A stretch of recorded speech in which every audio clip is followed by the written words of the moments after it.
assalaamu calaykum. maanta waxaynu ka hadlaynaa haddii ilaaha weyne raxmaanka yidhaahdo waxa loo yaqaanaa cagahurka oo ah in la dareemo in luguhu ay ku ololayaan ama ay ku balbalayaan. arrintani waa sheegasho aad ugu badan Soomaalida gaar ahaan dumarka. haddaba markay ciladaasi jirto, haween badan ayaa lugaha ku qaboojista inay baraf la galaan darbiyada iyo mutuleelka ama marmarka gurigana cagaha saarsaaraan amaba ay cilaan ku qaboojistaan. haddaba sidaa awgeed waaba su'aal isweydiin mudane, talow maxaa keenay cagahurka noocaasa?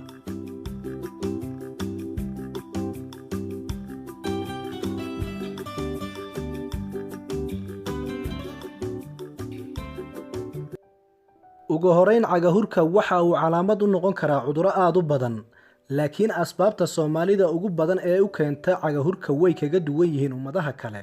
maxaa yeelay caalamka kale waxa ugu badan oo keena cagahurka waa cilad ka timaada xagga neerfaha dareenka siiya cagaha iyo lugaha. tusaale ahaan, haddii cilad dhabarka qofka ay ka gaadho ama dhaawac ama jug gaadhay neerfaha ama cadaadis lugaha neerfaha saarma, sida qofku inuu xidho kaba ku dhegan, waxa ay keenaan kuleyl iyo balbal qofku markii uu socod dheer galo ama markuu kabaha iska siibo. midda xigta waa haddii ay ciladi ka jirto xididada dhiigga siiya lugaha.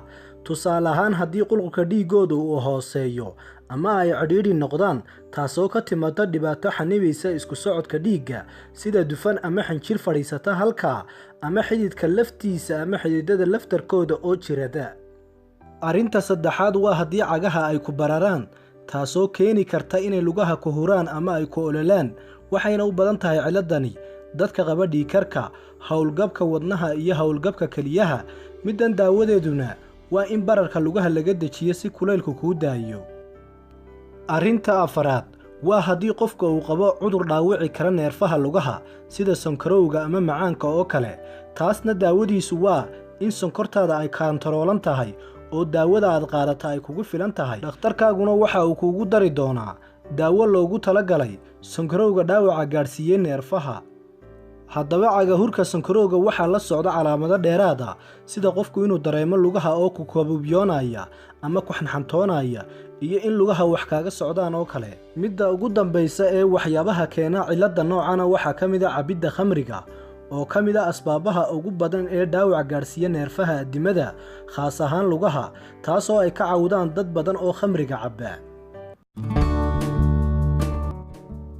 intaa kadib daawade waxaa isweydiin mudan, maxaa Soomaalida u keena cagahurka? haddaba haddii aan Soomaalida u soo laabto, waxa ugu badan ee u keena waa 4 waxyaabood. afartaa waxyaabood waxaa ugu horeeya fiitamiin yarida, khaas ahaan fiitamiin B noocyadiisa kala duwan oo kala ah fiitamiin B1, fiitamiin B2, fiitamiin B3, fiitamiin B5, fiitamiin B6, fiitamiin B7, fiitamiin B9, fiitamiin B12. waxay kulligood ka qayb qaataan ilaalinta iyo kobcinta neerfaha, waxaana badanaa laga dareemaa dhibaatadooda dhinaca cagaha. sidaa darteed, Soomaalida laguma tiriyo ummadaha cuna cuntooyinka isu dheeli tiran, sababtoo ah cuntadeena ayaa u badan carbohydrates sida bariiska, baastada iyo canjeerada, iyo weliba borotiinada sida hilibka, ukunta iyo kalluunka. wayna inagu yar tahay cunidda waxyaabaha laga helo fiitamiinada iyo macaadiinta kale oo jidhka muhiimka u ah, isla markaana jidhkeenu u baahan yahay, sida khudaarta iyo fruutiska. haddaba fiitamiinada aynu soo sheegnay oo isku samaysan oo loo yaqaano fiitamiin B complex ayaa jira oo aad qaadan kartaa iyagoo kiniiniya. qaabkaad u qaadanaysana waxaad kala tashan kartaa dhakhtarkaaga. arrinta labaad ee Soomaalida u keenta cagahurka waxa weeye gaastariga. gaastariga laguma yaqaano oo keliya cagahur keliya, laakiin waxaa la socon kara hur calacalaha iyo sacabada iyo weliba calaamado kale. arrinta saddexaad ee Soomaalida u keenta cagahurka waxa weeye xanuunka loo yaqaano hypothyroidismka oo ku badan haweenkeena, waxayna dhakhaatiirtu kula talinayaan haween kasta oo da'deedu ay ka sarayso 30 sano inay iska baadho xanuunkan. arrinta afaraad ee keeni karta cagahurka waxay la xidhiidhaa cayilka. maxaa yeelay qofka buuran ama cayilan waxa uu si sahlan u dhaawici karaa seedaha cagihiisa, taasoo keenaysa inuu dhaawac gaadho neerfaha lugaha, gaar ahaan hadduu qofku ku labisto kaba taaka leh ama ku dhegan.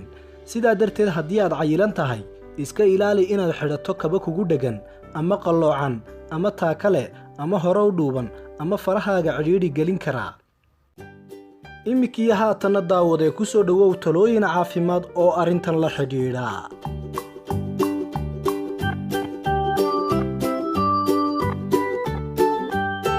ugu horrayn waa inaad cuntaa cunto isku dheeli tiran oo fiitamiinada aynu ka soo hadalnay aad ka heli karto.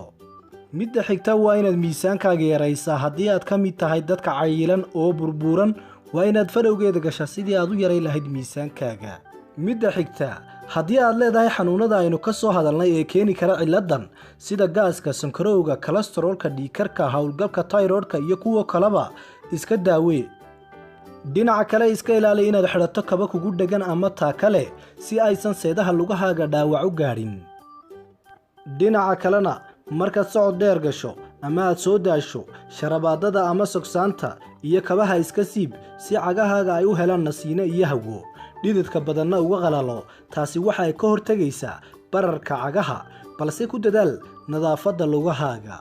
geesta kalena lugahaaga ha gelinin biyo baraf leh ama baraf ku jiro, maxaa yeelay way kaaga sii darayaan oo cagahurkaaga waa uu sii badanaya. daawade talada ugu dambaysa waa talo u gaara haweenka marsada cilaanka daawada lagu daray ee loo yaqaano dalwandi. daawadan waxay dhaawac u geysanaysaa neerfaha mana u roona caafimaadka ee isticmaalkeeda jooji.